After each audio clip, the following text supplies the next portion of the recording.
Right, so this is my Gwent deck, and this is my build as well. We're gonna show them step by step.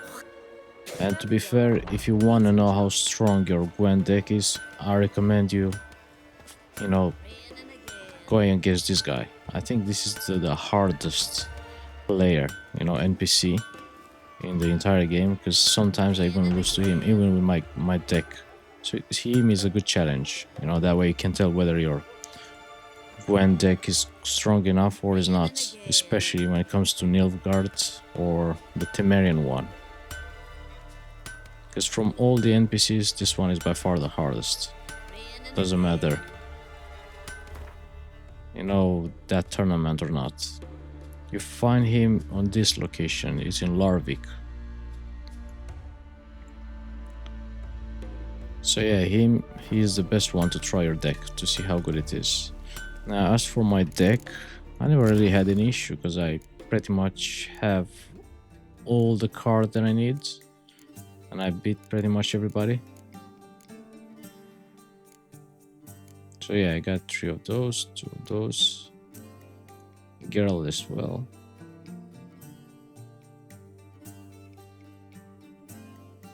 I recommend you getting all the spice, especially for Nilfgaard and the Northern Realms.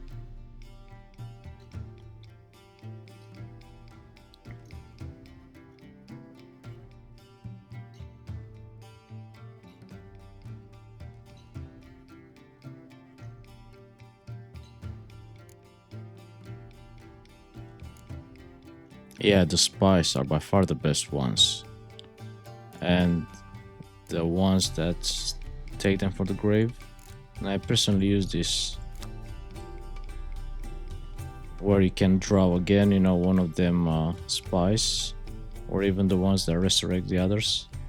So for me, this always worked, but make sure to always have at least 3 decoys. And as for Northern Realms, well, it's similar thing. 3 decoys, make sure to have this, especially for the siege. I don't know, but it feels like it's the best one. This one, you can or you cannot replace it. I mean, for me, most of the time it works, especially when I get 2 rows of range and close combat, and with this, it can work very well. Assuming you got, some cards where you can level them up. And Scorch, yeah, it never goes wrong with Scorch. But we always use this near the end.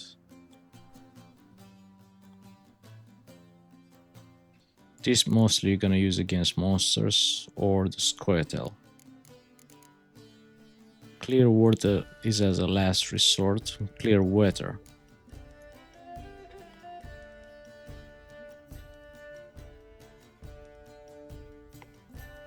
But again, make sure to have all the spice. This one you get from Gremist, I think.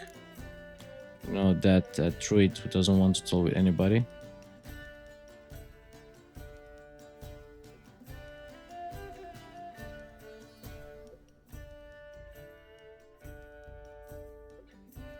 So yeah, in total you got 4 spice, I think. And those, especially those, you need all 3 of them. And when you combine with those and some trebuchet in between, yeah, it works very well.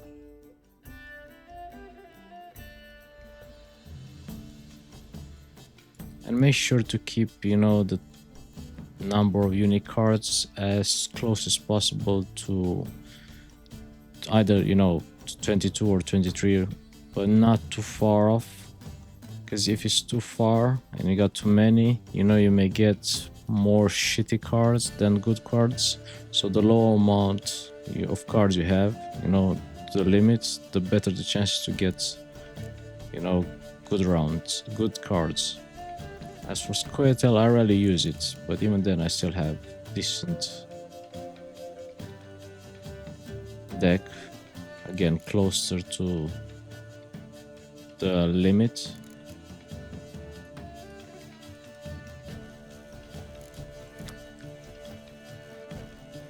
Yeah, I usually use this. It works good for me. It never goes wrong with Scorch and the commander.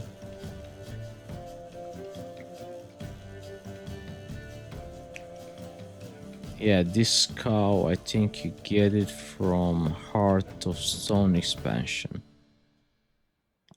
I'm sure it's in one of them main quests where you go with Shani, if I'm not wrong.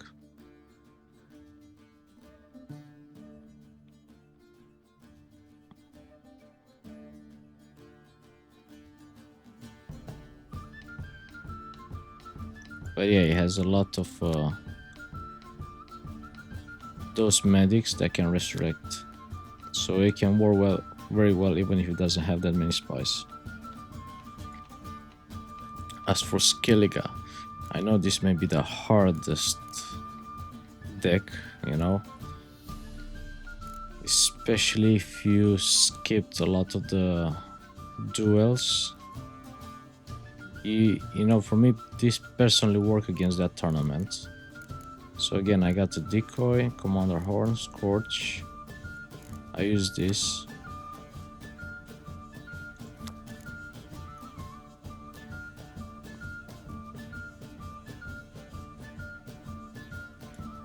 If you haven't done the right decision to save Taller, you will never get this card. So you know, once you get Taller and save him, depending what choices you choose, you need to not help Radovid, for example,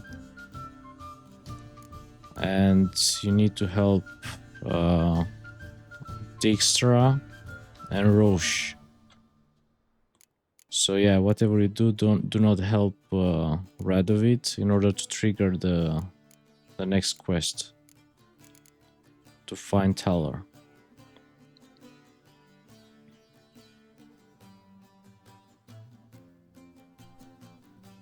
This again you find from Heart of Stone.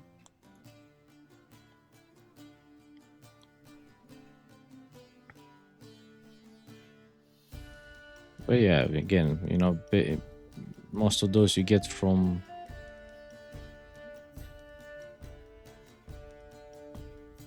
Blood and Wine.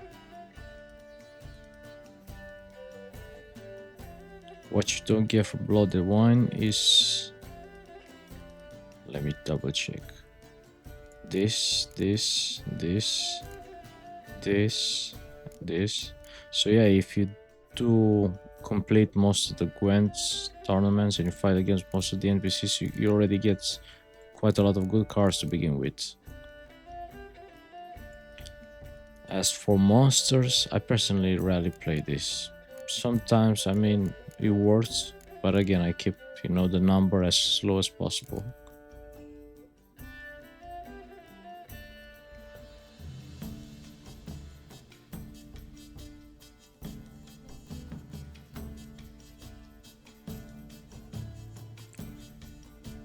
I forgot the toad you get from Heart of Stone. I think you either have to play against all geards to get the toad.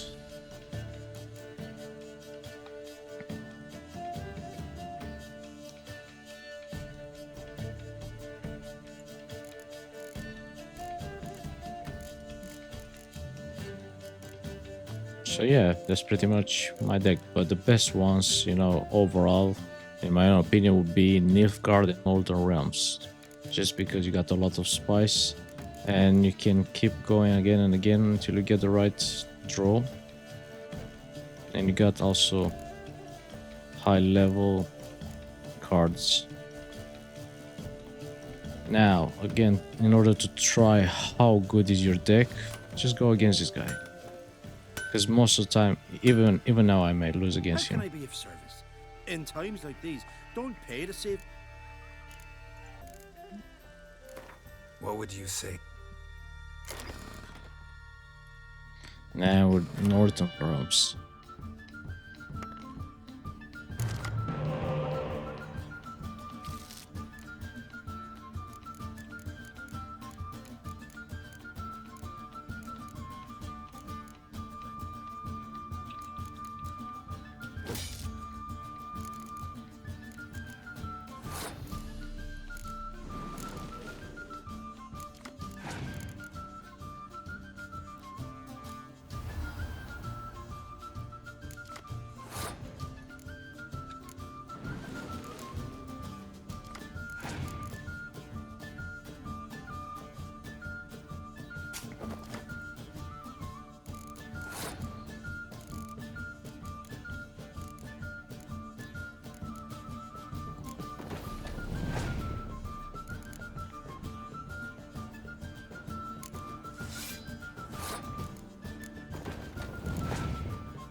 And always beware of that discard.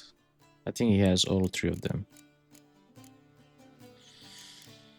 And that makes it all the way harder to beat him.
Oh yeah, it's a hard opponent.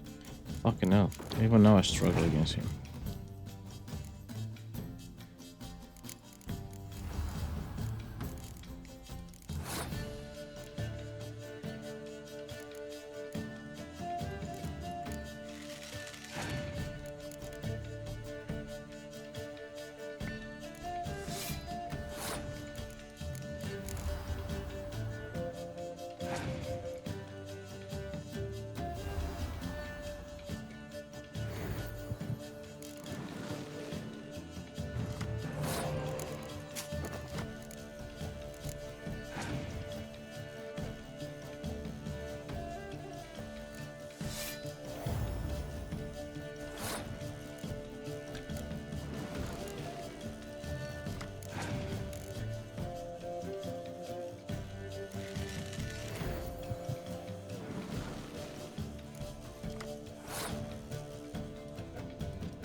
And whatever you do, always save scorches for the end. And the ones that double. Because he's a nasty bastard.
And as for my build, you know, it's more like a mixed build that I personally use it. Now I'm the end, so it doesn't really matter because I finished the game. But for me, what works best is having the Ursin armor.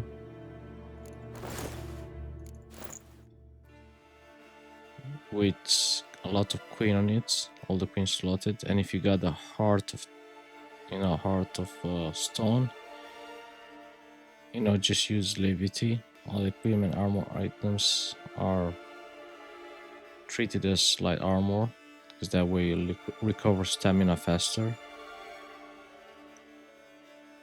As for what I use, pretty much you can use Severance or both, or you can use the one that gives you more damage when your health is 100%, and always you can use it with those two. That always recovers your health, so in the end you can always have full damage.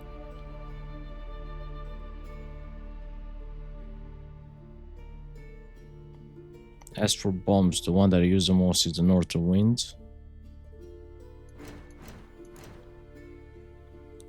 But yeah, for me this one works the best.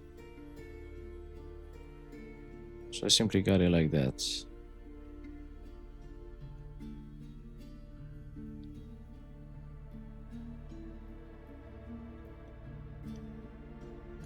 Queen is the only one that I mostly focus, but you know, before Blood and Wine I was using this as well, because you know, for dialogues sometimes it will help you a lot actually.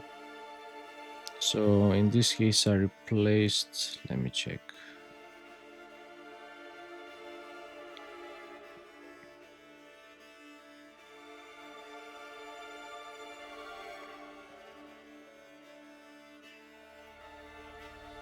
this with this. Yeah, because all the others, you know, they are focused on giving damage.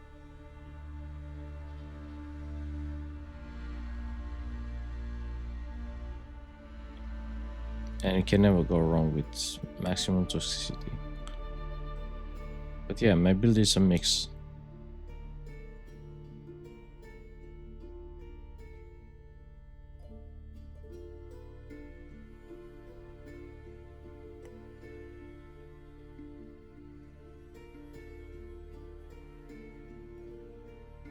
Now if you got Blood and Wine, you focus on Euphoria, which I think is the best one so far, for me personally, and it works very well with my build.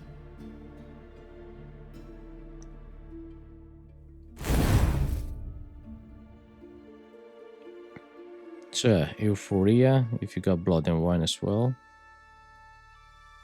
Because, you know, yeah, you can go full into one thing, but in my case, I'm simply a mixed build. That way, it feels better for me personally. Because let's say if I want to focus on another sign, I can simply level that, but still keep the rest. Or I can replace it instead with a fast attack with a strong attack. But yeah, for me it works very well, this build.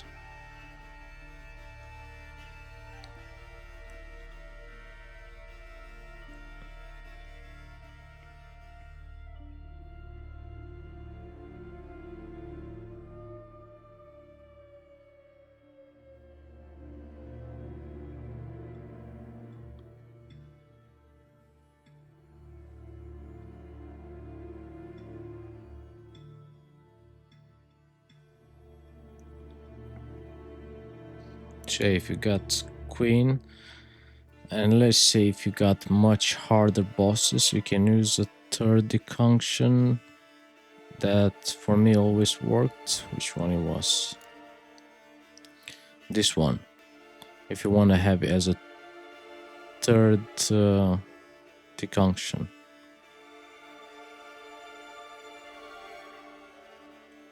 That way it will give you more time, and obviously because you have lots of ways to put more potions.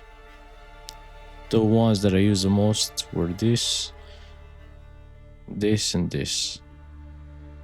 And you know, I could also save some in case I fight vampires like black bloods. This is not really that important, but some you can use it sometimes, especially if you got that option where it gives it gives you another effect of another potion randomly for free. Then you can have that as well. But I use the most, you know, this, and this. sometimes when the situations are a bit hard, or you know, the bosses, this helps a lot actually. And there are the rest, like Thunderbolt, Wide Raffard.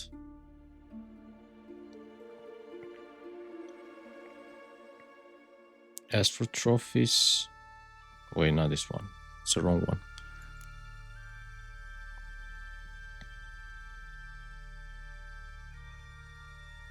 You can either use, you know, trophy that gives you dismember, you know, 10% chance, or you can use this for more gold, which is by far the best one in terms of that.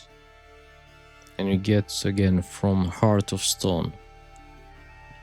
You need to catch some pigs or send them to their place or something like that with Shani.